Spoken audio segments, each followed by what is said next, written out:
course, Bogey from All Girls Garage joining us. Hot Rod Bob is here too. Faye, let's start it off with you. What was your first car?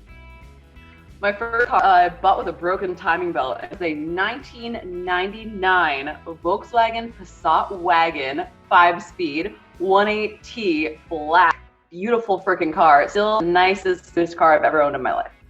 Wow. You still have it? Oh.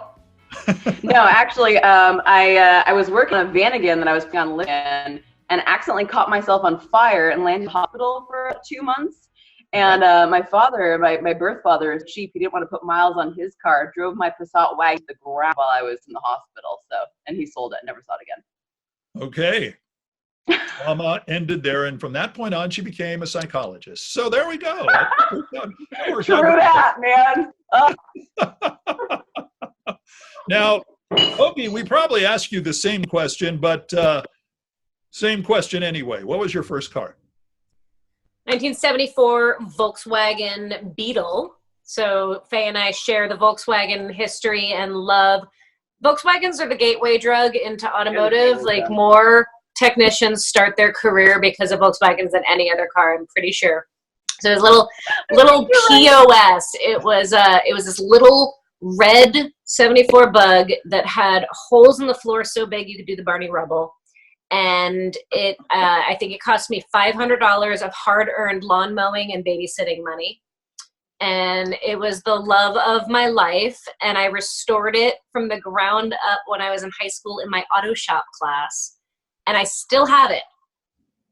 Wow. Yep, And it's still a POS. Into mechanics for decades. What's that? And like, Volkswagens have been made in like Bogey and I shared that love like that.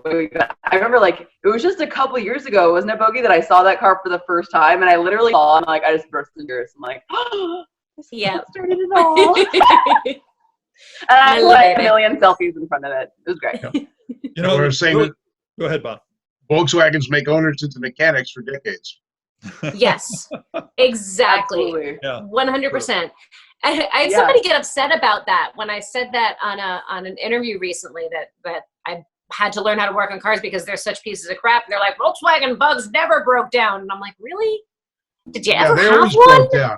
Like, It was I drove expected. across, right? Like, that was the point of it. Like, I drove cross country in it. the valves at every oil change. Yeah. Like, We got stuck like 4 or 5 times just in a 3,000-mile trip across country where it was like, nope, I'm done. That's just what they do. I mean, I used to race a Volkswagen Beetle, and right the weekend before the race, oil change, valve adjustment, and torque the heads. Yeah, it was just routine. And then if you had to change the clutch, all right, 4 bolts, disconnect the throttle linkage, pull the motor out. You did it. All right, I did an overhaul. Yeah, you did an overhaul in the driveway, but you started after breakfast and you were done by noon. Totally. And that was the cool thing about them. They were so easy to work with, and they broke all the time, but they were so easy to work on. And you literally could drop the engine with 4 bolts and a skateboard and no real tools. Like, you could have 1 tool and a skateboard and get the engine out. And that's awesome because most kids getting into cars don't have a lot of tools. They don't have a lot of money. They don't have a lot of resources. So that's why it's the gateway drug. Did you take that trip with your dad who's not at all mechanically inclined, Bogey? What's that? Didn't you take that road trip with your dad who was like not at all mechanically inclined? Oh, not that one, but I did do a trip with my dad who is also he's not mechanically inclined at all. He helped me drive the Bug back from college one year, and it was snowing because I went to college in Ohio, so it was snowing, and there were holes in the dash because it was a Volkswagen, right? Because there were like random holes in the dash. And so it was snowing inside the car. And we had to take turns driving because we were so cold that our fingers would go numb, and we had a blanket wrapped around our legs, and we would each drive for like half an hour, and then we'd switch while the other one like defrosted in the passenger seat. It's ridiculous. Awesome. Yeah, I love how like both of our fathers are not mechanically inclined at all, but like everyone assumes that we were just like about mechanics. Oh, totally. Yeah, no, my family doesn't know where I came from. Same. And right there, Roddy Allen Rippey from Jack Taco fame. Actually, I've just come up with a good question I didn't ask you before. Okay. Okay, now this is something that I don't know if you'll answer, to be honest, but we'll try. You are a Jack in the Box guy. Are they still paying you? I do. I mean, whenever they run a commercial, I Uh-huh. do get a residual. Yes, Okay. Oh, you do. Okay. So if I asked you the question, let's just take the whole Jack in the Box thing out of the equation. What is your fast food go-to snack when you are feeling the need and you just can't find a Jack in the Box anywhere? What do you go for? You know what? Honestly, if I'm on the run, I probably would say, because probably Subway. Probably Subway. Ah, okay. Yeah, I'm just because I can at least kind of get some veggies in, you know. Yeah, well, that's healthy. I like my veggies, so it's all good. All right. Well, any particular kind of Subway sandwich? You know, gosh, I like to mix it up, but sometimes if it's a hot day, I like a nice cold tuna sandwich. Nice cold tuna. Yeah. And I have to say probably Turkey Club. Probably Turkey. Turkey Club. Yeah, that's very good. That's my favorite. He answered the question. I'm very impressed. Yeah. Half of me wanted him to say something like, Taco Bell or Popeyes or something. I don't know. When you're running, sometimes I hit them all, sometimes, but it's just that I enjoy cooking. I really do enjoy cooking at home. So if I snack, I keep it light, and I like to come home and mix it up. Yep. Cool. Awesome. All right. Go ahead, Bob. Ask him your question. All right. The shape of cars to come. Are you going to go electric, or are you going to keep going with gas? I tell you what, I've been following some of these electric cars and the type of power that these things and the responsiveness of it. You know what? I think that it should be fair that we bring more electric vehicles on the road to meet the mandate, but they should leave us alone. I mean, come on, you can't take the gas. I mean, there's certain people. What are we gonna do with all these hot rods? Make them like freaking like? What are you gonna do? Yep. There's nothing that beats the roar of a. Put them in hermetically sealed boxes. That's what. That's right. Yeah. No. But I think that it's fair. That we introduce more electric vehicles out there. There's some beautiful designs, and there's some real new. Great companies coming out with some hot design supercar electric companies. There's a great conversion coming. I can't remember the name. They're converting the bugs to electric. Yeah. Oh yeah, I think it's down in Orange County that does it. Wow. Yeah. Mind blowing, people. Mind blowing. And the motor's really small. I mean, but it's electric. Yeah. Yeah, and I think that's the cool thing. But yeah, I would consider having an electric vehicle. I certainly would, but I don't want to get rid of my Corvette. I don't blame you there. I don't blame you there. So again, our question, Danny, is one of these days you're going to get an invite to do another movie or do something. If they had a chance to redo any movie and got you involved as a member of the cast that had to do with cars, what kind of show would that be? What car show would you like to do the reboot on? Oh boy, that's great. You know what? I mentioned Knight Rider before. It would be a lot of fun. First off, the car has to be a classic car, a really cool car. And the car has to be in fact, probably better than me. So I'm going to go either Knight Rider, which is just the coolest car of all time, or Herbie. I think Herbie would be a lot of fun just to have as a companion to play off of. It'd be a lot of fun to play with. It would be Herbie, and Herbie never goes out of style. I can picture him in a Herbie movie. Yeah.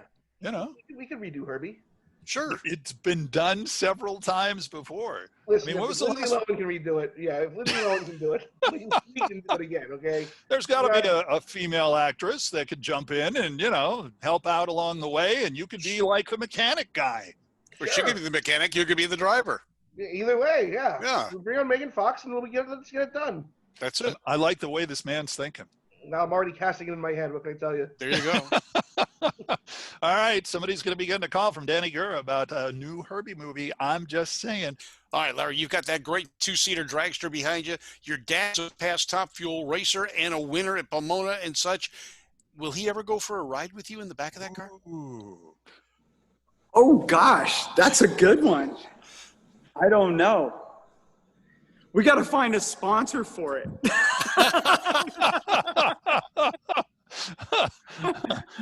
That's not that would be a blast, though. Gosh, my dad. That would be really, really cool.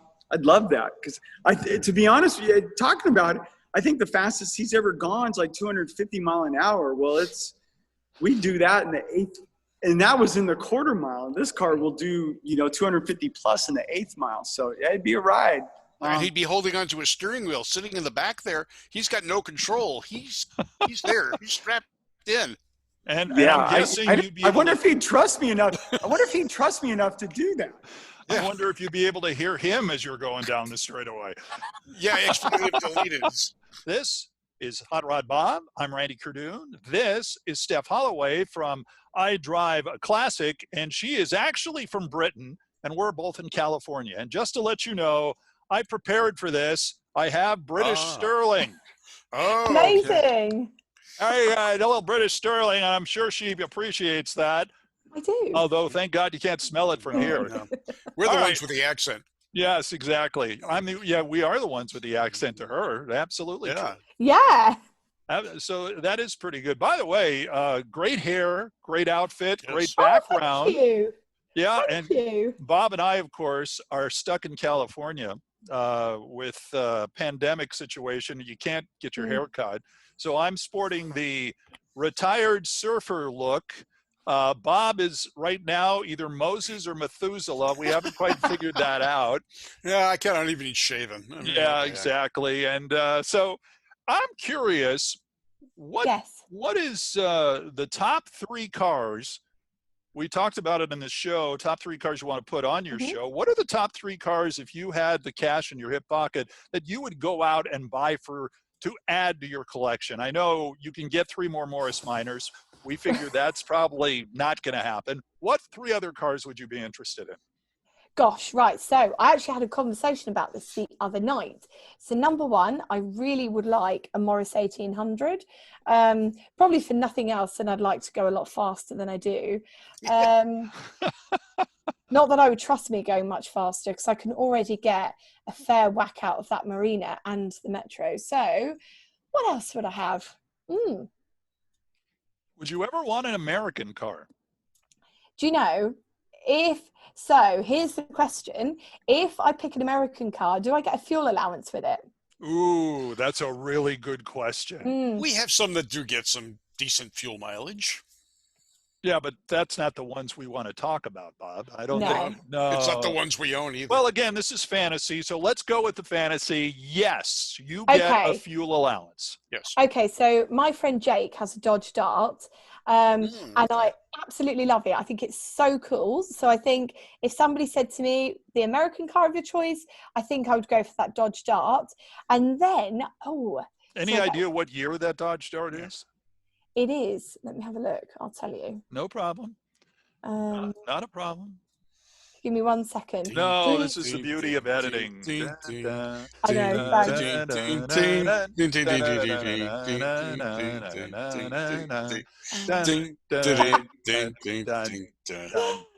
Oh, why does it not have a number plate on it? This is the Show us a Jeopardy picture. countdown. Yeah, show us a picture. We'll tell you. So, he's done it up as a race car. It's really, really cool. Okay. We like race cars. Is it a? Hold on, it disappears. Oh, we'd have to lose your background. We don't want to. We do would. that. Hold on. I've got an idea. Right. So. No, it's about a 65. 63, 64. I know the car. I was supposed to come over to do Dragstalgia this year. Yes. But because of the quarantine, I couldn't come in. I was going to be one of the on-air announcers for it. And that was one of the cars that I looked at in photos that they sent me from the British Drag Racing Hall of Fame. Wow. Because you guys have a lot, most of the cars that are running there are American-based cars. And as a matter of fact, the hood from my car is on a car that races at Centipede. Really? Yeah, a buddy of mine that I worked with here built a 1946 Plymouth and needed a hood. I had a spare one. I sold it to him, and then he sold it to one of his friends over there. and he races it at Centipod at the Dragstalgia. Well, That's there you amazing. go. That's amazing. So I guess the last question would be what would my third car be? And this is a pretty boring choice. So I took out that Mini the other week, Mr. Bean's Mini, the actual Mr. Bean Mini, and I decided that I actually quite like Minis, and I'd always looked at them before and thought, a bit overrated, not really for me. And I drove it, and it was so funny because I do love a car that you can throw around bends and have a bit of a wild time in, and it was one of those cars, and I just really, really liked it. And then sensible me would say to you, well, I'm not going to be able to get parts for the other two cars. At least this one is one that I could keep on the road because, you know, with the Mini being such an iconic British vehicle, we can still get all the bits for it. So my third car would probably be a Mini because at least I could park it, whereas the other two I'd probably have a little bit more trouble with. It'd be even more interesting if Mr. Bean came along with a car. I know. You get a cut out of him and put him in the passenger seat. Oh, hilarious. So something, my final geeky fact for the day for you is that the Morris 1800 was also designed by Alec Asconis, who of course designed the Mini and the Morris Minor. But the interesting thing about the 1800 is that he said that was his favorite car that he ever designed. Wow. Now, I sense a book coming. Yeah. If I remember correctly, we got that car as the Austin Marina, not Marina. We got them here, but they had the hydroelastic suspension. Ooh. Which was a rubber bladder that was filled with alcohol. So they had to pay an alcohol tax on the cars. Enough of your social life. Let's just move on to the car. Jeez. But they were cool. Yeah, we got it here too, and they called it an Austin America is what they called it here. Oh, that's right. That's what they called it. Yeah. I tell you what really turns heads over here, and it's an American English crossover. Is the Austin National Metropolitan? Yes. Yes. Oh, yes. Whenever you see them at shows, everybody's like, they are insane. They are gorgeous, gorgeous. Are they big over there? That's my question for you, I guess. Are they big over there? Oh, yeah. Huge over here. They've got a big following, special clubs and so forth. And the Cluey people have realized that it's an MG engine, and they can upgrade it to the MG parts. Right. Okay. So they put the induction on it. They can get the camshafts. They can put some horsepower in it. It still can't get out of its own way, but it's still fun. That's true. There's my bug history. Yeah, your bug history. Right. Ooh, cool. So you were doing slaloms or something with it? Yeah, doing autocrossing with it. It was actually a 69 that I put earlier fenders on it to fool people. Okay, cool. And then I added 4 inches to the rear fender to clear the tires. I had 10-inch wide tires on it. And it actually won the import sweepstakes award when RG Canning was doing the indoor shows. Oh, so it was show and go. Yeah, no, that's killer. It's got a really, really serious look to it for a happy little Beetle. I bet it was fun. Yep. Oh yeah, it was a kick. I love teasing Porsches. And our question for you, we know you're a big Volkswagen bug guy. I'm kind of curious, what was your aha moment that you realized bugs were going to be the car that you really, really liked? For me, it was probably because the first car that I really put a ton of effort into and started bringing to shows and stuff, I got recognized for it. You know, a magazine wanted to shoot a feature on it, and it was like, oh my God, you know, here's my name in lights. This is where I need to be. And I really kind of enjoyed that. And so that spawned a lot more. You know, it's like, oh, well, that was fun. I'm going to build another one and then build another one. And, you know, I started to develop an awful lot of friendships and connections and stuff there. And it feels like family. How many bugs have you had? I don't dare count, but at one point I looked up like all the magazine features and stuff on cars that I had restored or you know, in some case they were original ones that were just being shown, but you know, it was up like over 70 magazine features. Wow. And the vast majority of those are all Volkswagen focused. So I mean, I really kind of found a place there and ran with it and continue to do so. I'll never get away from the Volkswagen crowd. It's been way too fun, and the people are really relaxed and cool, and I love that. You know, Bob, you had a Volkswagen. That means you're relaxed and you're cool. Is that true? Dude, yeah. Without a doubt, he does not surprise me that he's a Volkswagen man. I can see it. You know, on my bucket list, I want a Puma. Yeah, those are pretty cool. I had a Puma. And, oh, you had one? Oh, wow. I had one. It's somebody's okay. At the last bug race at Irwindale, a guy came up with one that he had. It was not a first generation, but the one that was first imported into the U.S. And I fell in love with those cars. I mean, I knew about them beforehand, but I just love that car. It's a kit car that's not a kit car. Everything fits right. It was a manufactured car. I think if I remember correctly, when they came in, you had a choice of getting it with an engine or without, so it could pass smog. Mm-hmm. And I always wanted one, but at the time couldn't afford it. Now they're somewhat affordable, but all of a sudden they've been noticed, and they're starting to skyrocket.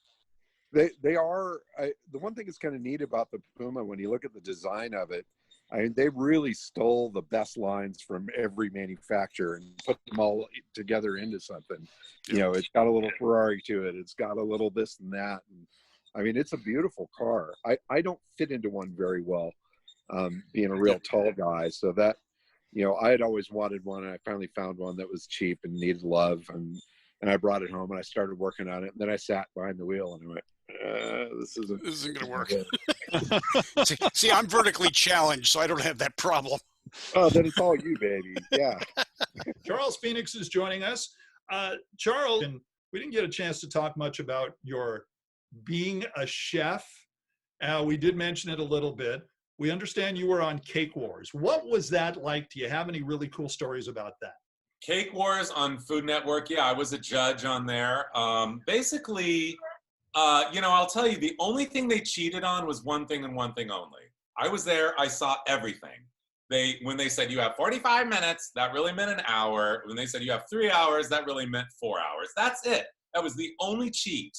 So otherwise, it was all totally legit. I mean, I didn't know how much they were going to cheat or whatever, but it's really not about cheating. They just gave them more time than they said. That's the only thing. Well, their clocks don't work is what you're basically saying. Yeah. Yeah. All right. Old clocked.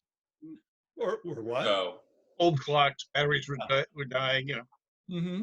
Okay. And what Food Network show would you like to be on if you had a shot at any of them?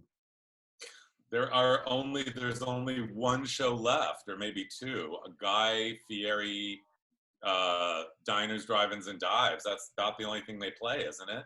They might play that, and they might play Guy's grocery games. So basically, it's become the Guy Fieri channel. And, I have nothing against Guy Fieri. I think he's really, really good at what he does. And he likes classic cars. I believe that he drives a 67 Camaro convertible. He's got a Camaro convertible. 67 Camaro convertible. Absolutely. And you, of course, are known for your unusual desserts, including one that was described as the turducken of desserts. The Chirpumple, yes, it is in my book, Holiday Jubilee. Since you want to talk about, I thought you guys want to talk about cars. You want to talk about cakes? Well, I thought I was going to do a show called Cakes and Cars, but that didn't work out because the network said that the car advertisers don't want to advertise cakes and cake advertisers don't want to. There it is right there. That is a Chirpumple. It is a 3-layer cake. I invented this.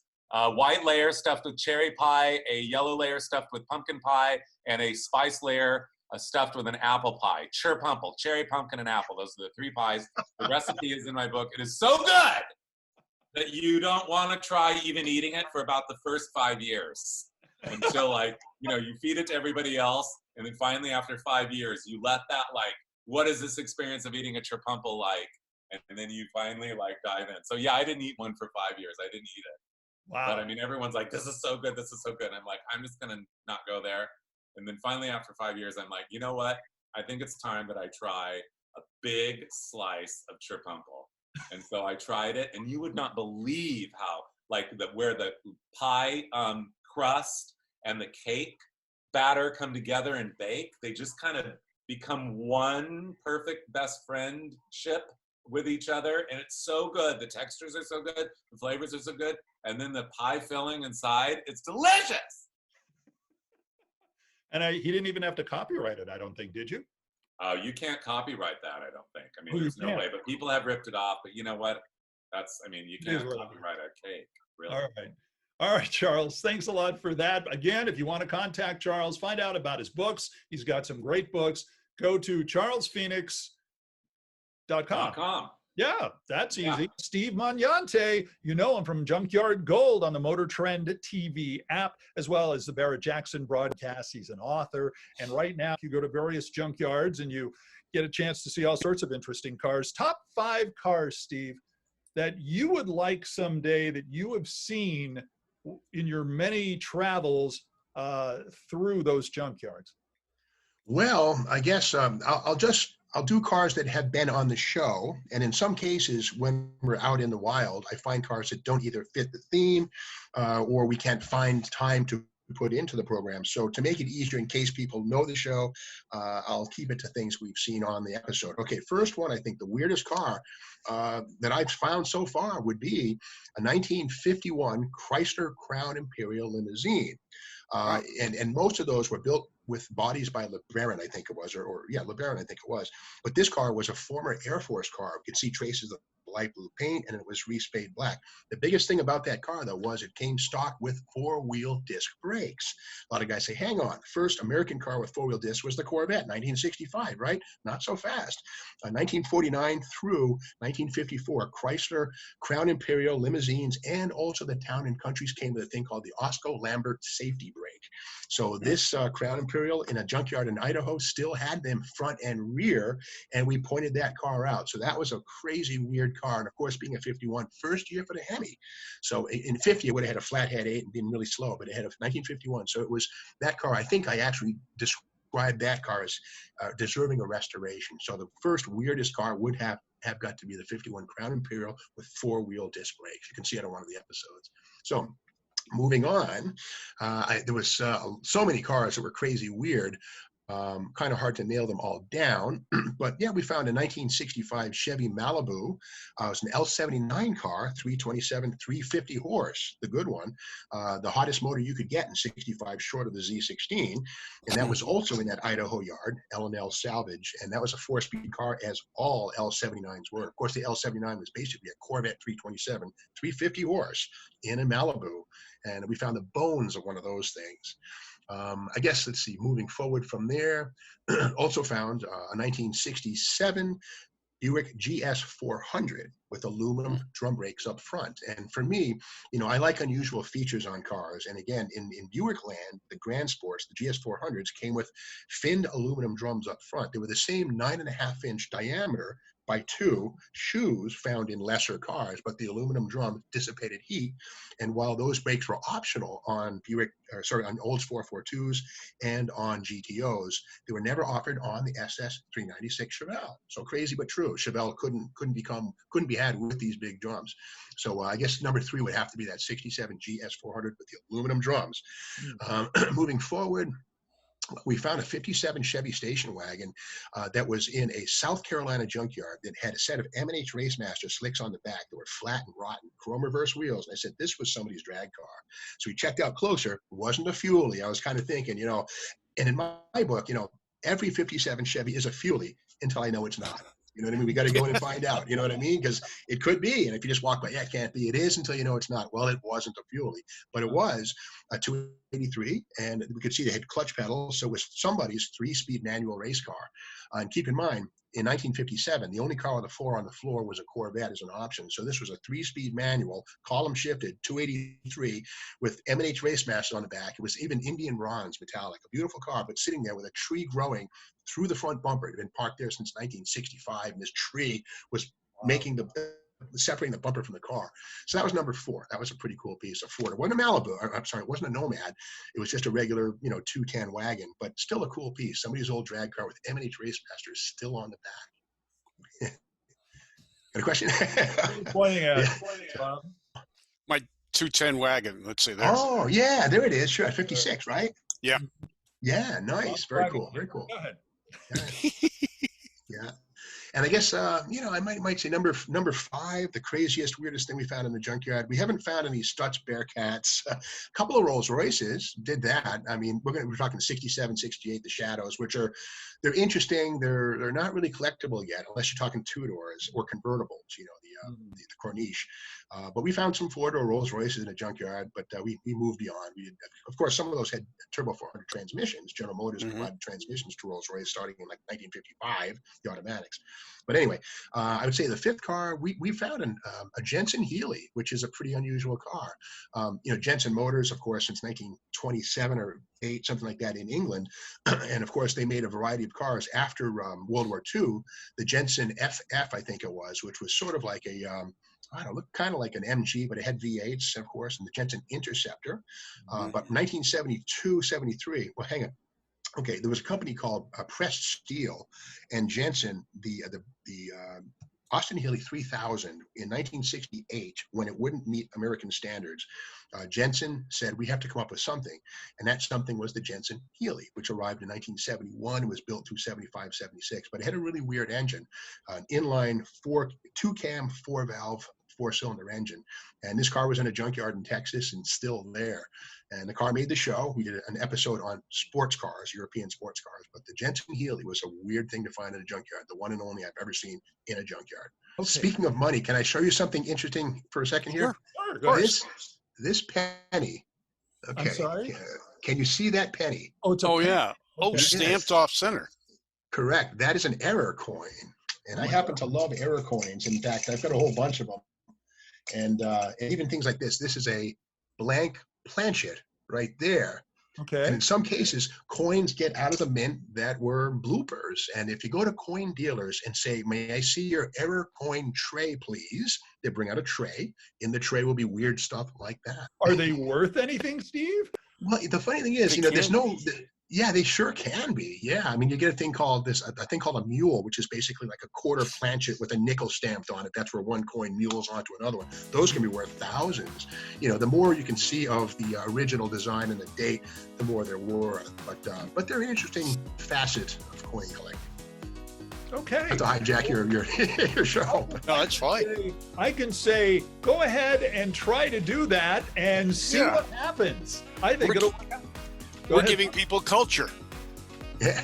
Okay. Culture. Oh, yeah. Not just for yogurt. No, yeah. Not just for yogurt anymore.